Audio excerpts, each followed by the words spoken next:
نماز نہیں ہوتی ہے سورج میں روشنی آ جانے کے بعد قضا پڑھے، لیکن اگر عصر کی نماز پڑھنے میں سورج ڈوب گیا تو اس کی نماز ہو جاتی۔ اور اللہ کے رسول صلی اللہ علیہ وسلم کی متفق علیہ روایت صحیح بخاری اور صحیح مسلم کی، اللہ کے نبی نے فرمایا کہ اگر کسی نے صبح کی نماز کی نیت باندھی اور ایک رکعت پڑھی اور دوسری رکعت میں سورج نکل آیا تو اس کی نماز ہو جاتی۔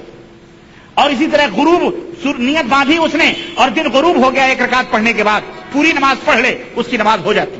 یہ دونوں حدیثیں صحیح بخاری اور صحیح مسلم کے اندر موجود ہیں، لیکن حضرت حکیم الامت فرماتے ہیں اور فقہ حنفی کے حوالے سے کہ اگر فجر میں دن نکل آیا تو نماز نہیں ہوتی، عصر میں ڈوب گیا تو نماز۔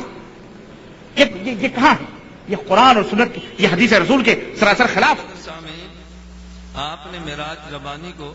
حضرت حکیم الامت تھانوی رحمہ اللہ کے بہشتی زیور میں درج ایک مسئلے پر اعتراض کرتے ہوئے سنا۔ معراج ربانی نے اس موضوع پر اس مسئلے کے متعلقہ دو باتیں کی ہیں، بلکہ یوں کہنا چاہیے کہ دو مسئلے نقل کیے۔ نمبر ایک کہتا ہے بہشتی زیور میں لکھ کے حکیم الامت تھانوی رحمہ اللہ فرماتے ہیں اگر فجر کی نماز پڑھ رہا تھا، ایک رکعت پڑھی اور سورج نکل گیا تو نماز نہیں ہوتی، بلکہ سورج نکلنے کے بعد نماز ادا کرے۔ لیکن اگر عصر کی نماز پڑھ رہا تھا، ایک رکعت ادا کی اور سورج غروب ہو گیا تو نماز جاری رکھے۔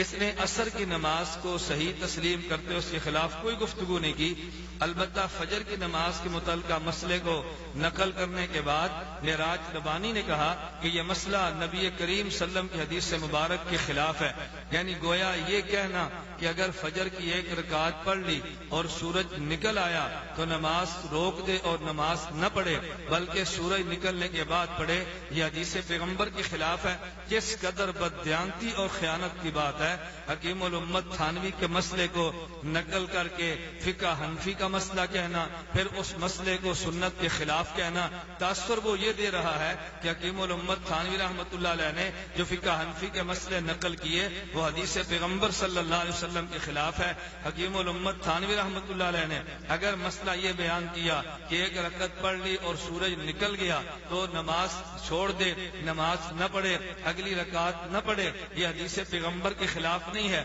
بلکہ اس کا مستدل حضرت تھانوی رحمہ اللہ کے بیان کردہ اس مسئلے کی بنیاد وہ حدیث سے مبارک ہے کہ جو حدیث صحیح مسلم میں حدیث نمبر 1388 نمبر حدیث موجود ہے۔ حضرت عبداللہ بن عمر رضی اللہ تعالیٰ عنہ ارشاد فرماتے ہیں نبی کریم صلی اللہ علیہ وسلم نے فرمایا وَوَقْتُ صَلَاةِ الصُّبْحِ مِن طُلُوعِ الْفَجْرِ مَا لَمْ تَطْلُعِ الشَّمْسُ فَإِذَا طَلَعَتِ الشَّمْسُ فَأَمْسِكْ عَنِ الصَّلَاةِ فَإِنَّهَا تَطْلُعُ بَيْنَ قَرْنَيِ الشَّيْطَانِ۔ نبی کریم صلی اللہ علیہ وسلم نے فرمایا کہ فجر کی نماز کا، صبح کی نماز کا وقت طلوع فجر سے لے کے طلوع شمس تک ہے، لیکن جب سورج نکلے تو نماز سے رک جاؤ، نماز نہ پڑھو۔ تو جو بات اللہ کے پیغمبر نے ارشاد فرمائی وہی بات حکیم الامت تھانوی نے ارشاد فرمائی ہے، تو یہ مسئلہ حدیث پیغمبر کے خلاف نہیں بلکہ حدیث پیغمبر کے مطابق ہے۔ تو تم جاہل اور خائن آدمی نے کیسے کہہ دیا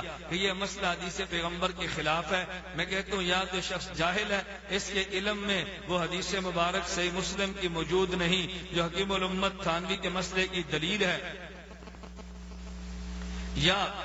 اس کے علم، یا یہ جاہل ہے اور اس کے علم میں حکیم الامت تھانوی کے مسئلے کی وہ دلیل موجود نہیں جو صحیح مسلم میں موجود ہے، یا یہ خائن اور بددیانت ہے، اس کے علم میں دلیل موجود تھی مگر دلیل کو نقل کرنے کی بجائے حکیم الامت تھانوی کے مسئلے کو حدیث پیغمبر کے خلاف کہہ دیا۔ میں اس لیے کہتا ہوں معراج ربانی جاہل ہے اور یا یہ شخص خائن ہے۔ جہالت اور خیانت کی وجہ سے حکیم الامت تھانوی اور فقہ حنفی پر اعتراض کرنے کی بجائے اس شخص کو گڑ گڑا کے اللہ کے حضور توبہ کر کے گزشتہ بددیانتیوں پر معافی مانگنی چاہیے، نہ یہ کہ حکیم الامت تھانوی اور اکابر کے مسئلوں کو غلط نقل کر کے یا ان کی دلائل کو حذف کر کے ان اکابر پر بہتان بازی باندھیں۔ تو میں نے خلاصہ نقل کیا کہ یا شخص یہ جاہل ہے، اس کے علم میں یہ دلیل موجود نہیں، یا دلیل موجود تھی مگر چھپا کے حکیم الامت تھانوی پر الزام عائد کیا کہ مسئلہ حدیث پیغمبر کے خلاف ہے۔ تو ایسا کام یا جاہل کر سکتا ہے